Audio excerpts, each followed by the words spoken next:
let's understand electrical injuries due to electric shock. A person gets an electrical injury when electric current from a natural or man-made source gets conducted into the body. The victim's body may appear to have only minor injuries, but intense internal injuries may have occurred, which need to be addressed. As the current enters the body, it causes a deep burn on the surface, which is known as entry burn. The point from where the current leaves the body also forms a deep burn, known as exit burn. Let's see what are the basic injuries that can occur due to electric shock. Whenever an electricity passes through a person's body, the heart gets affected in a major way. The patient can undergo cardiac arrest due to irregular beating of the heart. The muscles of the body part that received the maximum amount of current can also suffer from paralysis caused due to muscle damage in that area. The trauma from the electric shock can lead to unconsciousness or convulsions. The victim also experiences difficulty in breathing, and in severe cases may suffer from respiratory arrest as well. The victim can also experience tenderness in muscles and a twitching sensation. The victim might fall off with a jerk and might fracture a bone. Trauma and dizziness might also lead to reduced vision. On experiencing an electrical injury, one must act with great patience and follow through the rescue techniques. If a person is aware of rescue techniques, many lives can be saved. Let's take a look at the stepwise approach for electrical rescue techniques to be followed when trying to help a victim. While approaching the site of the accident, one should always consider the following points. Never rush into an accident situation.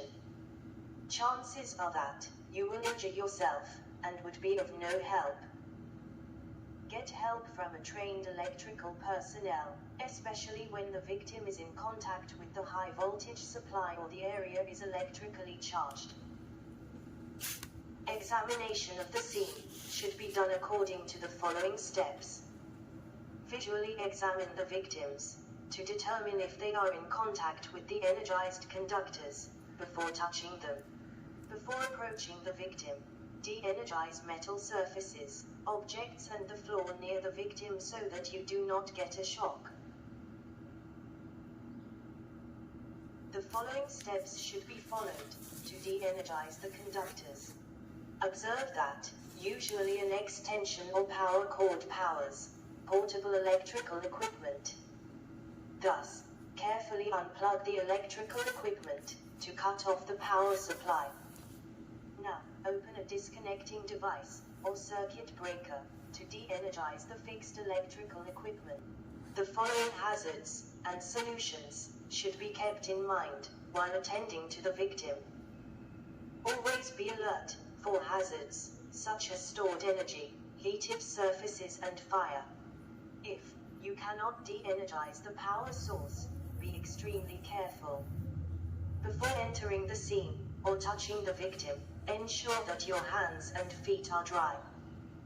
Use protective gear, such as low voltage gloves and overshoes, if available.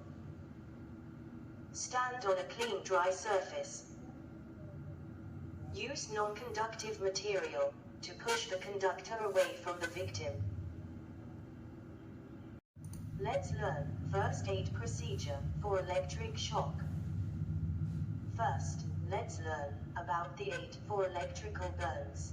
If the victim has received burns after being electrocuted, the steps which should be followed in order to administer first aid are: do not touch the victim instantly. Check for energized conductors, and only after de-energizing them, touch the victim. Now, check if the victim is conscious. If the answer is positive, then try to calm the victim down. Do not try to move the victim. Only if the surrounding can cause further damage to you and the victim, the location must be changed. If the burns are not severe, try to cool them down with cold water. The water should not be applied to the wound with force.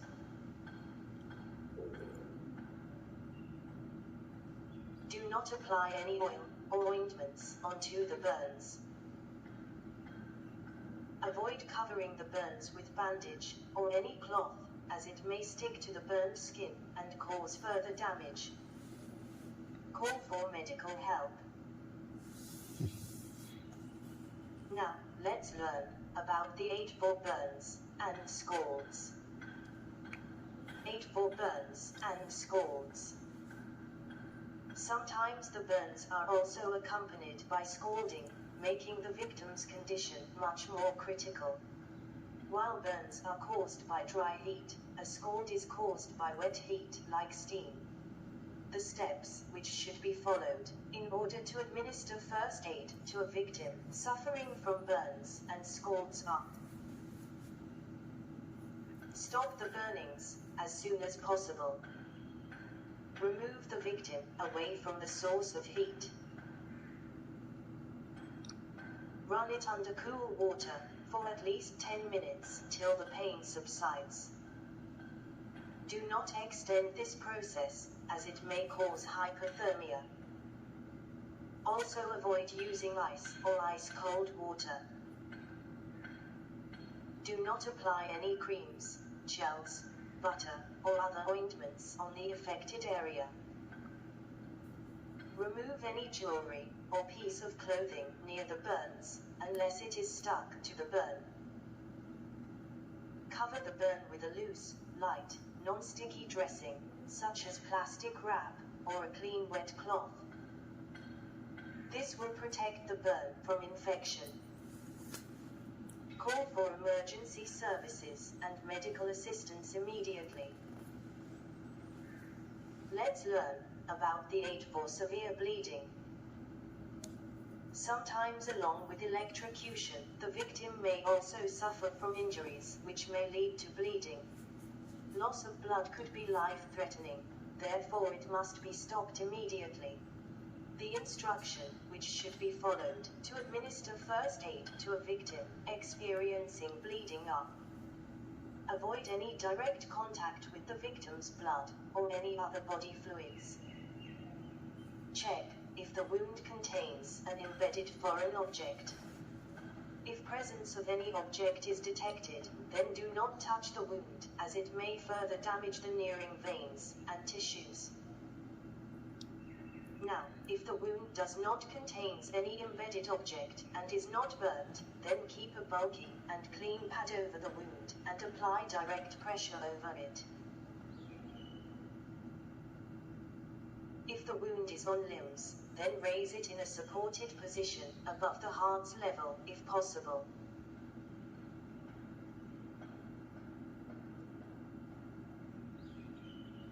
Call for emergency services and medical assistance immediately. After bringing the victim out of the electrical source, check if the person is still breathing. Look, listen, and feel for breathing and pulse of the victim. If the person is not breathing, artificial respiration is to be used.